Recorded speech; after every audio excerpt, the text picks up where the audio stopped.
건물 해결사멘토 정인입니다. 자, 이번에는 토지 건물 인도 및 그 철거 소송에 대한 예를 통해서 우리가 한번 간단하게 살펴보죠.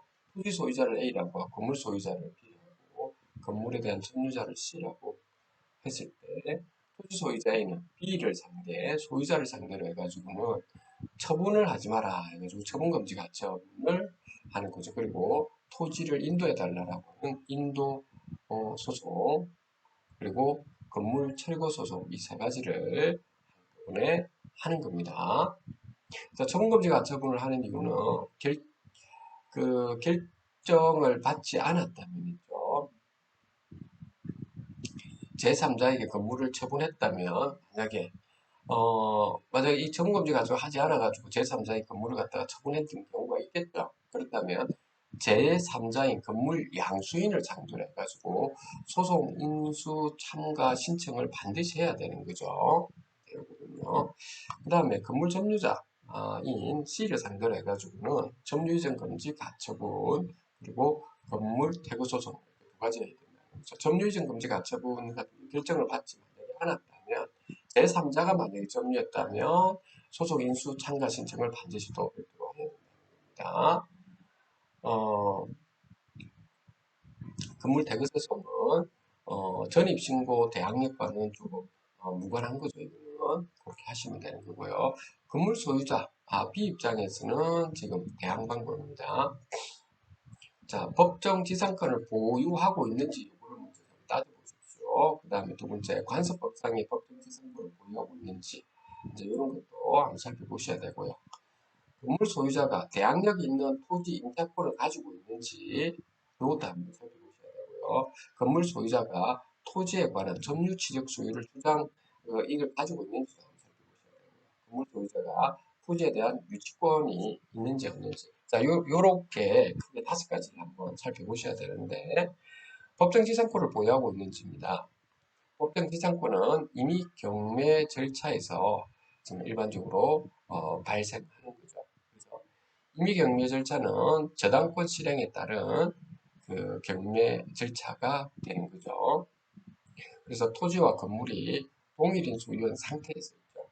선순위 저당권이 토지나 건물 중에서 하나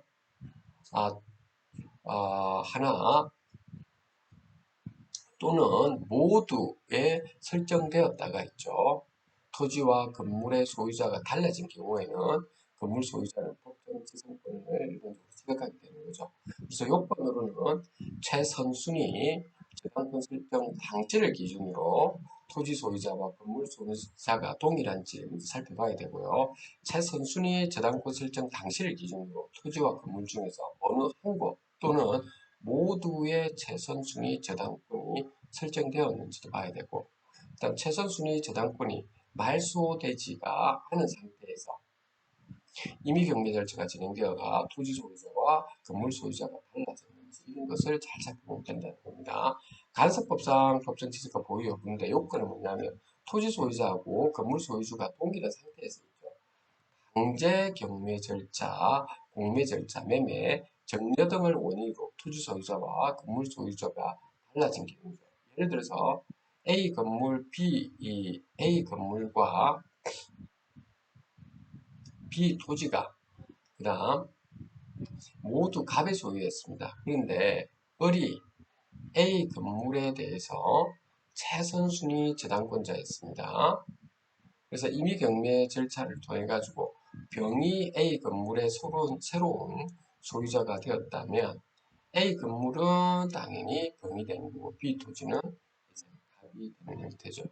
또는 예를 들어서 A 건물과 B 토지가 모두 갑의 소유였는데 병이 강제경매 절차에서 A 건물의 새로운 소유자가 되었다라고 하는 경우도 있죠. 이런 것들도 간섭법상이죠. 예를 들어서 B 토지 소유자 갑이 있었는데 그 나제지 상태에서 있죠. 그에게 최선 순위 저당권을 지금 설정해 주었습니다.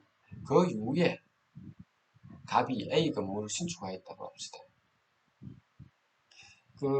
그러면 병이 있죠, 병. 그러면 병이 매매를 원인으로 지금 A 건물에 새로운 소유자가 지금 되었습니다. 이 경우에는 새로운 소유자 병은 관습법상의 지상권을 이제 취득할 수는 없는 거죠. 그렇죠.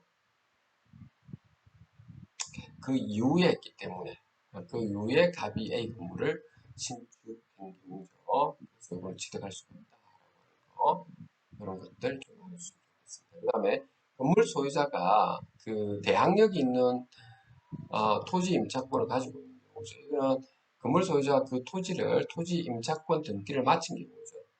그리고 차지권이라고 해가지고 건물 소유자가 토지 임차권 등기를 마치지 않더라도 있죠. 건물에 관한 소유권 등기만 마치면 대항력 있는 토지 임차권을 지금 취득한다라고 하는 거죠. 그다음 건물 소유자가 토지에 대한 점유 취득 시효를 주장하는 경우도 있죠. 그래서 건물 소유주가 20년 이상 평원 공여 소유 의사로 건물을 소유한 방법으로 토지를 점유하면 토지에 관한 점유 시효, 취득 시효를 주장할 수가 있는 거죠. 그리고 건물 소유자가 토지에 관한 유치권을 주장하는 경우도 있는데 하지만 건물에 투입된 비용으로는 토지에 대한 유치권을 행사할 수 없습니다. 보통 이거 가지고 많이 하는데 이거는 좀 잘 안 되는 거죠. 그래서 오늘은 이렇게 간단하게 여러분들 한번 쭉 살펴보았는데 한번 여러분 다시 한번 이걸 살펴보시면 되겠습니다. 여기까지 하도록 하겠습니다. 감사합니다.